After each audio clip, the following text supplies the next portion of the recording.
સૌથી પહેલા તો સવાલ એ છે કે તમે મહેશ વસાવાની રાજનીતિ ખૂબ સારી રીતે જાણો છો.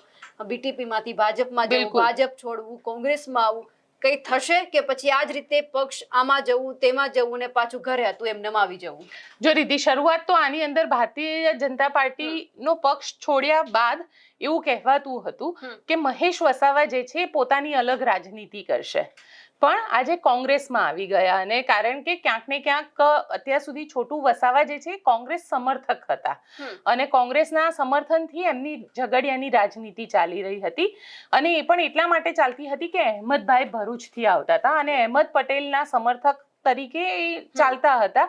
અહેમદભાઈ પણ એમને સમર્થન આપતા હતા.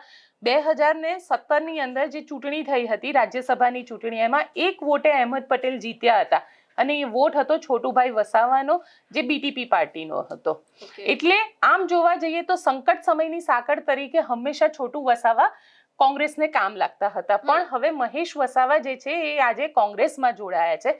પણ આ બધામાં સમજવાની વસ્તુ એ છે કે ત્યાં આગળ જંગ જે છે એ હવે થશે ડેડિયાપાડાના ધારાસભ્ય ચૈતર વસાવા અને મહેશ વસાવાની વચ્ચે. અને મહેશ વસાવાની રાજનીતિની વાત એટલા માટે કરવાની કે મહેશ વસાવા આમ તો ડેડિયાપાડાથી ધારાસભ્ય હતા, પણ જ્યારે ધારાસભ્ય હતા ત્યારે તેમના બધા જ સંપૂર્ણ વહીવટ જનસંપર્કથી લઈને બધું જ એ ચૈતર વસાવા કરતા હતા. કારણ કે ચૈતર વસાવા ત્યાંના ડેડિયાપાડાના સ્થાનિક હતા અને મહેશ વસાવા એ આગળ ઝઘડિયા રહેતા હતા. એટલે આમ જોવા જાવ તો ધારાસભ્ય ઘણી બધી વખત એવું હોય છે કે પોતાની કોન્સ્ટિટ્યુન્સીમાં નથી રહેતા હોતા, એ બાજુની કોઈ કોન્સ્ટિટ્યુન્સીમાં રહેતા હોય છે. એવી જ પરિસ્થિતિ અહીંયા હતી. મહેશ વસાવા અઠવાડિયામાં 1 કે 2 વાર જતા હતા, બાકી બધો જ સમય ચૈતર વસાવા રહેતા હતા. અને ચૈતર વસાવા દ્વારા જ્યારે 2022ની ચૂંટણી હતી ત્યારે ટિકિટ પણ માંગવામાં આવી હતી બીટીપી પાસે અને એવું કહેવામાં આવ્યું હતું કે તમે ઝઘડિયાથી લડો, ડેડિયાપાડા મને લડવા આપો. અને મહેશ વસાવાએ જે પારિવારિક ઝઘડા હતા એમના, અને પારિવારિક ઝઘડામાં પણ છોટુ વસાવા સાથે દિલીપ વસાવા સાથે આ લોકોના જે ઇન્ટરનલ ઝઘડા હતા તેના કારણે મહેશ વસાવા ડેડિયાપાડાથી લડ્યા. ચૈતર વસાવા જેમને કોંગ્રેસમાં આવવું હતું પણ તેઓ આમ આદમી પાર્ટીમાં જોડાઈ ગયા, કારણ કે કોંગ્રેસે ત્યાંથી ટિકિટ આપવાની કોઈ ગેરંટી નહોતી આપી. એટલે ચૈતર વસાવા એ જ વખતે આમ આદમી પાર્ટીમાં જોડાઈ ગયા. આમ આદમી પાર્ટીએ ગેરંટી આપી હતી કે અમે તમને ટિકિટ આપીશું અને ચૈતર વસાવા 2022ની ચૂંટણીમાં ત્યાંથી જીતી ગયા. મહેશ વસાવા હારી ગયા હતા ડેડિયાપાડાથી. હવે આદિવાસી રાજકારણને સમજવા જેવું છે, કારણ કે છોટુ વસાવા એ આદિવાસી મસીહા ગણાતા હતા અને જે રીતે છોટુ વસાવા ઈચ્છે એવી રીતે આદિવાસીઓ ટર્ન થતા હતા, પણ મહેશ વસાવામાં એ પાવર નથી.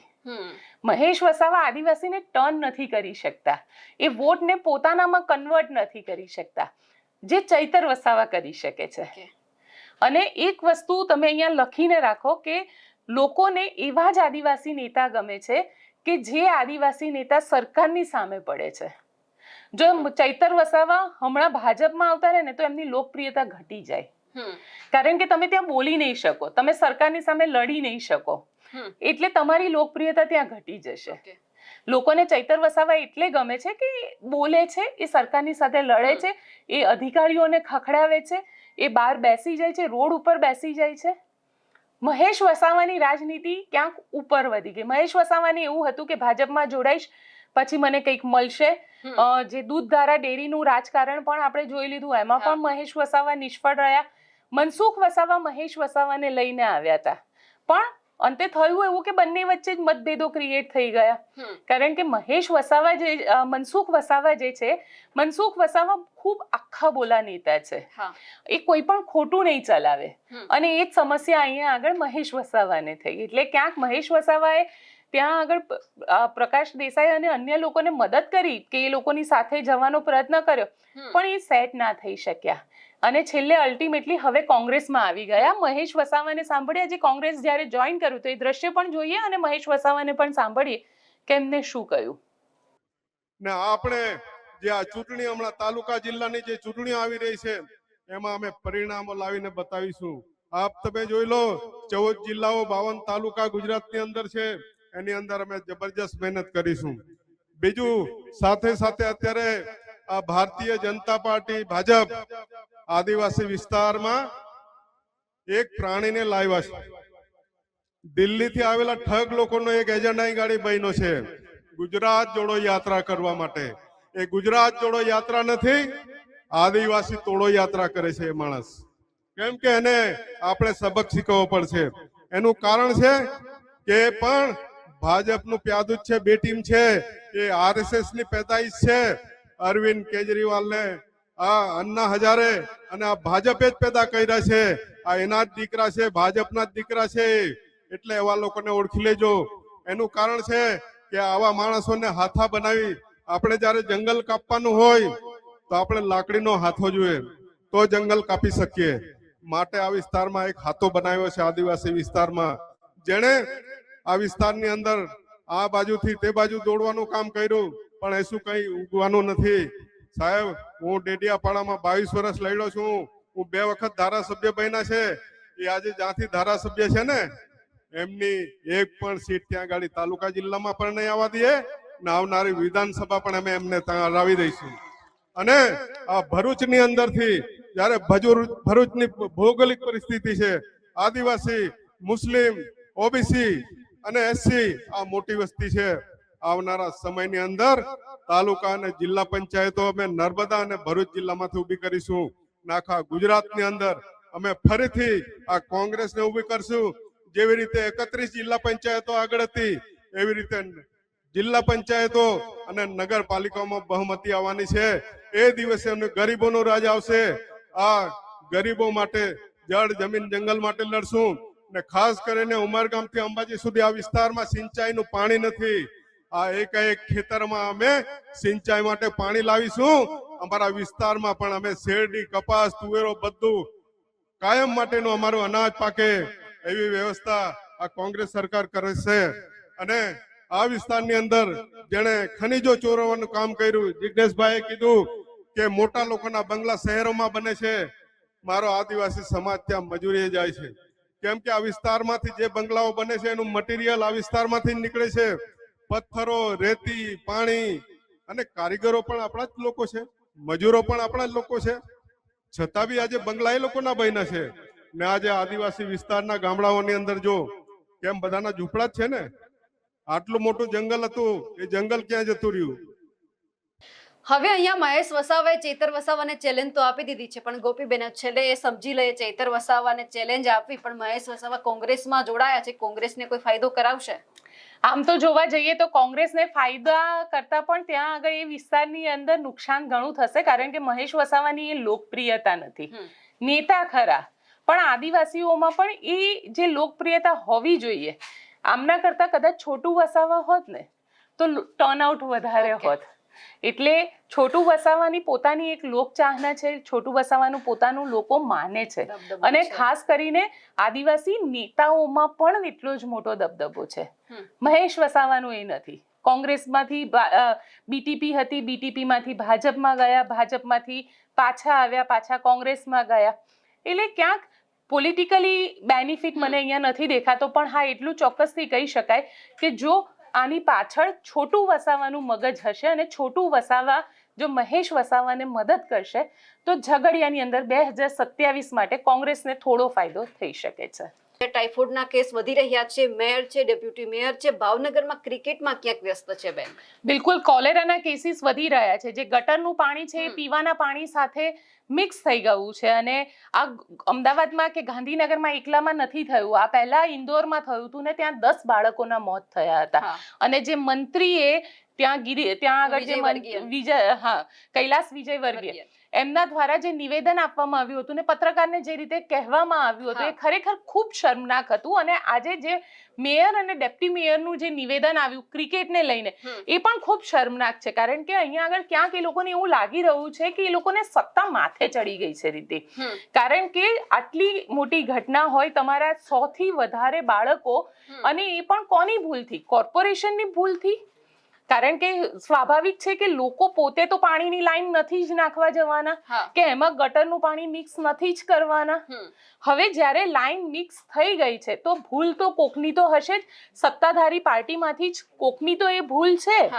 અને એ ભૂલ હોવા છતાં આટલું આમ કહી શકાય કે શર્મનાક નિવેદન જે છે ભાવનગરની અંદર આજે ક્રિકેટ રમવા ગયેલા ગાંધીનગરના મેયર અને ડેપ્યુટી મેયરે આપ્યું છે કે ક્રિકેટ તો અમે રમીશું જ, ગાંધીનગરની અંદર જે થવાનું હશે એ થશે.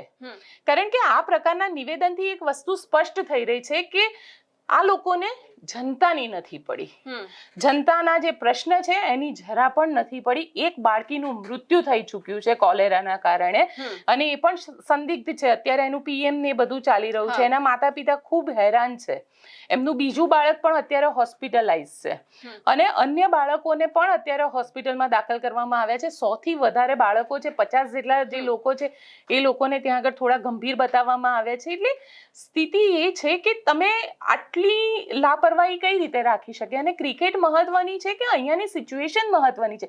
લોકો મરી રહ્યા છે. તમને જે જનતાએ વોટ આપ્યા છે એ વોટનું શું? એ લોકોએ તમને એના માટે તો વોટ નહોતા જ આપ્યા કે તમે ગંદુ પાણી તેમને પીરસો. અને જે વિસ્તારની અંદર થયું છે પાણી ખૂબ જ પ્રદૂષિત છે. પરિસ્થિતિ એ છે કે ગૃહમંત્રી અમિત શાહ દિલ્હીમાં બેઠા અહીંયાનો રિપોર્ટ લઈ રહ્યા છે અને ગાંધીનગરના મેયર અને ડેપ્યુટી મેયર ભાવનગરમાં ક્રિકેટ મેચ રમી રહ્યા છે. આ શર્મનાક વાત છે અને આ શર્મનાક એટલા માટે છે કે ભારતીય જનતા પાર્ટી આના ઉપર વિચારવું જોઈએ. કારણ કે હવે ગાંધીનગર કોર્પોરેશનની ચૂંટણી આવી રહી છે અને ગાંધીનગર કોર્પોરેશનની ચૂંટણી પહેલા આ પ્રકારના જો નિવેદન મેયર અને ડેપ્યુટી મેયર આપતા હોય તો ખરેખર ઢાંકણીમાં પાણી લઈ અને બધાએ ડૂબી મરવું જોઈએ. એ નિવેદનો સાંભળી લઈએ. જો એ ખાલી અત્યારે જો કોંગ્રેસનો એવો આક્ષેપ છે કે ટાઇફોઇડ ગાંધીનગરમાં રોગ છે અને મેયર છે તે ભાવનગરની અંદર ક્રિકેટ કોંગ્રેસ વાળાનું કામ જ એ છે. બધું કંટ્રોલ થઈ ગયું છે. બધા દર્દીઓ બહાર નીકળી ગયા છે. એમાંથી જે લોકો જેના રિપોર્ટ આવવાના બાકી હતા એના જ વધારે રિપોર્ટ આવે છે. બાકી કોઈ વિષય છે જ નહીં. અને કોંગ્રેસ વાળાનું કામ જ એ છે કે જે ભારતીય જનતા પાર્ટી કામ કરતી હોય ને એની પર પાણી ફેરવવાનું આ પાખંડી પાર્ટીનું કામ જ એ છે. બાકી કોઈ વિષય છે જ નહીં. હા, ફેલાય તો કંટ્રોલ થઈ ગયો છે. નવા કોઈ કેસ આવતા નથી. એ કારણ હજુ બહાર આવ્યું નથી. ટાઇફોઇડ છે, ખૂબ રોગચાળો ફેલાયો છે અને તેમ છતાં ગાંધીનગરની ટીમ અહીં ક્રિકેટ ટુર્નામેન્ટ સેરેમની ઓપનિંગ સેરેમનીમાં આવી છે. શું કહેશો? ઓપનિંગ સેરેમનીમાં આવી છે. અમે હકીકત ઓપનિંગ સેરેમની કરીને અમે ગાંધીનગર પર પાછા જવાના છીએ અને ઓલરેડી આરોગ્ય કેન્દ્ર અમારું સારી રીતે કામ કરી રહ્યું છે. અને આ તો હકીકતથી અઠવાડિયે 3 દિવસ પહેલાંનું હતું. બરાબર, ટેપો રોજ નીકળ્યો એ અમારી ટીમ ગાંધીનગરની ટીમ કામ કરે છે. સર, એક બાળકીનું મોત થયું છે ટાઇફોઇડના કારણે અને કોંગ્રેસનો સ્પષ્ટ આરોપ છે કે ક્રિકેટ કાંગ્રેસ તો વેપર થઈ ગયા. કાંગ્રેસ તો એ જ છે, નેગેટિવ વિચારધારણા વાળી કોંગ્રેસ વિચારધારા જેવી છે. એવું ન હોય સાહેબ, મોત એવું ન હોય. ક્રિકેટ ટુર્નામેન્ટમાં ગાંધીનગરની ટીમે ભાગ લેશે, કોર્પોરેટરો બધા નહીં રોગચાળો મહત્વનું છે. અત્યારે સંપૂર્ણ કંટ્રોલ થઈ ચૂક્યો છે રોગચાળો. સંપૂર્ણ કહેવાનો મતલબ 70 થી 75% રોગચાળો સંપૂર્ણ થઈ ચૂકેલો છે કહેવાનો મતલબ. ગાંધીનગરના કોર્પોરેટર મેચ રમશે કે રદ કરશે? હા, ના, મેચ રમશે. તમારી માટે ક્રિકેટ ટુર્નામેન્ટ અગત્યની કે આ જે રોગચાળો ફેલાયો નહીં, રોગચાળો છે અમારું પદ અધિકારી અમારી ફરજમાં એવું આવે છે કે અમારો જે રોગચાળો ફળ નીકળ્યો છે એ અમારા માટે ઓકે છે. તમારા ગાંધીનગરના પ્રથમ નાગરિક એવા મેયર પણ આ સેરેમનીની અંદર સામેલ છે. તો પ્રજા જ્યારે ઈચ્છી રહી હોય કે ટાઇફોઇડ કંટ્રોલમાં આવે અને ત્યારે તમે આ ભાવનગરની અંદર પ્રજા હકીકતી આવે પણ એનું કામકાજ ચાલુ જ છે. આપના જ નગર સેવકોનું એવું સ્ટેટમેન્ટ છે કે ડેપ્યુટી મેયર અહીંયા ભાવનગર નથી આવે, ગાંધીનગર બેઠા છે, પણ આપની હાજરી તો ભાવનગરમાં દેખાય છે. એ બાબતે શું કહેશો? ના, ખોટું છે. કારણ કે દેખી જ આવે છે, કહીએ છીએ ભાવનગર છીએ. તમે કોંગ્રેસ કહેશો? હા, કોંગ્રેસ કહેશો કે કોંગ્રેસ વાળા ખોટું? ના, કોંગ્રેસે કીધું છે એવું ન હોય સાહેબ. સત્ય છે. હા, તો કેમ એવું સ્ટેટમેન્ટ? ઓકે, બીજું બોલો. ઘણી બધી વખત એક કે બે નેતા આમનો ભોગ નથી બનતા, અનેક નેતા આનો ભોગ બને છે. એમને એવું લાગે છે કે અમને ખુરશી મળી ગઈ છે એટલે અમે પછી રાજા છીએ, જનતાનું જે થવું એ ભલે થાય.